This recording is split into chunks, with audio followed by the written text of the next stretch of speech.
So, yung TV namin is nagiging smart TV na guys. Diba? So, simple lang siya guys.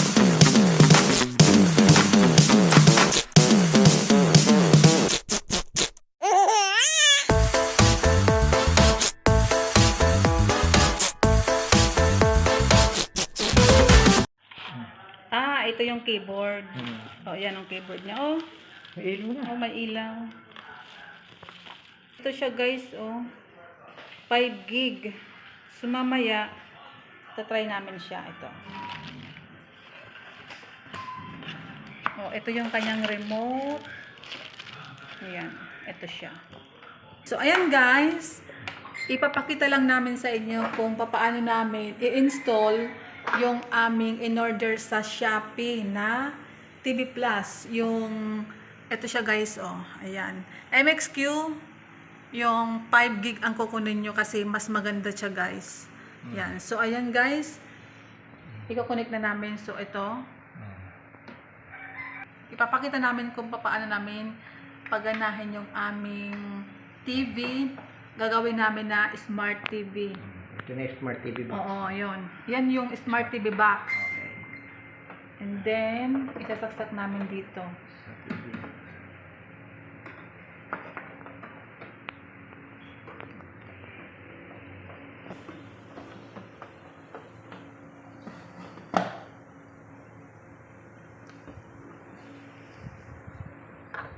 Ito kasing TV namin is pang cable lang.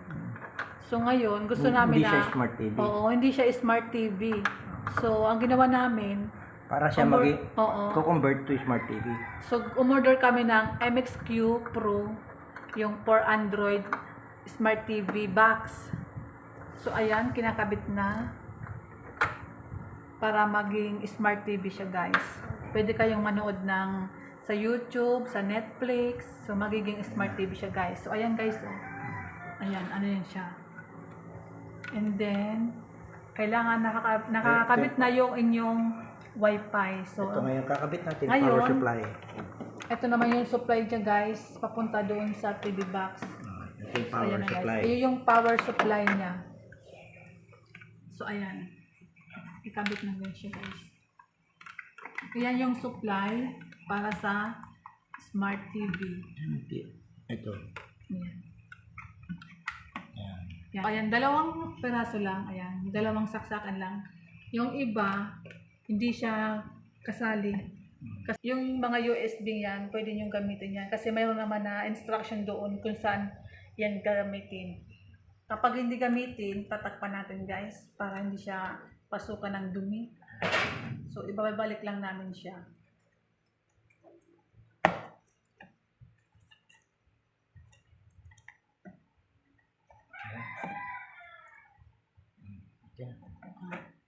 Ayan. Kapag okay na siya guys, ito, na ikabit na namin.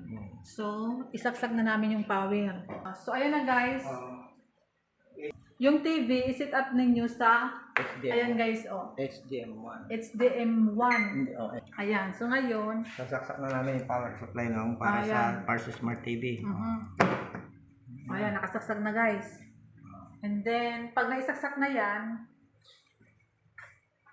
ayan. Naging color blue na yung MXQ. Ayan, ibig sabihin, may power na siya. So, lalabas na siya guys. Ito yan. Ayan. Ang lalabas dyan is MBox. Ayan. So, kailangan yung TV ninyo is ganyan yung lalabas. So, pakihintay nyo lang kasi minsan, mabagal. So, ayan na guys, oh. Ayan. Diba? So, kanina, na-testing na namin yan. So, ito, mayroon na siyang lumabas ng ganyan, diba? So, punta lang kayo ng apps. Ang una guys, punta kayo ng settings. I-set up ninyo yung network, yung Wi-Fi nyo. Pag na-set up ninyo na, ayan, nakakonect na yan guys sa Wi-Fi. Ayan. So, ibig sabihin, may Wi-Fi na yung TV. O, yan. And then, punta na kayo doon sa apps. After ninyo ma-set up yung Wi-Fi, may Wi-Fi na yan guys. O, punta na kayo ng apps. pag nakapunta na kayo ng apps, yan na yung lalabas, apps, and then punta na kayo ng YouTube. Ayan na yung kanyang apps, yung laman ng inyong Smart TV. Smart TV. So, pwede kayong mag-download. Pwede kayong mag-download ng Facebook, Messenger, yung mga nasa social media. Pwede kayong dyan. Kasi, mayroon tayong, ayan, kasama guys sa in-order ko ito. So, kung magpe-Facebook kayo or Messenger, dito kayo gagamit ng keypad. Ito yung keypad niya. And then, yung remote niya guys, ito guys, oh. Ayan. Wala siyang kasamang battery. So, lalagyan nyo siya ng battery guys. So, ito naman, na keypad, ang battery nito is yung pang cellphone ng pang 3310. Parang ganun siya guys. Yung di keypad din. Okay. So, ayan guys. Gusto nyo naman manonood kami na YouTube. Ayan. So, pag gusto nyo na manood ng YouTube, i-click nyo lang yan guys. Kung wala pang ganyan, pwede nyo i-download. So, ayan na guys. YouTube. Ayan, YouTube na. Lumabas na yung YouTube. So, ayan na. So, ayan na guys. So, yung TV namin is nagiging Smart TV na guys. Diba? So, simple lang siya guys. 2 piraso lang ang ikakabit ninyo.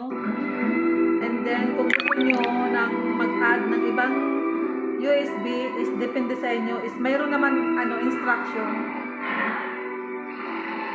So, hindi siya mahirap i-kabit or i-connect.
Yeah,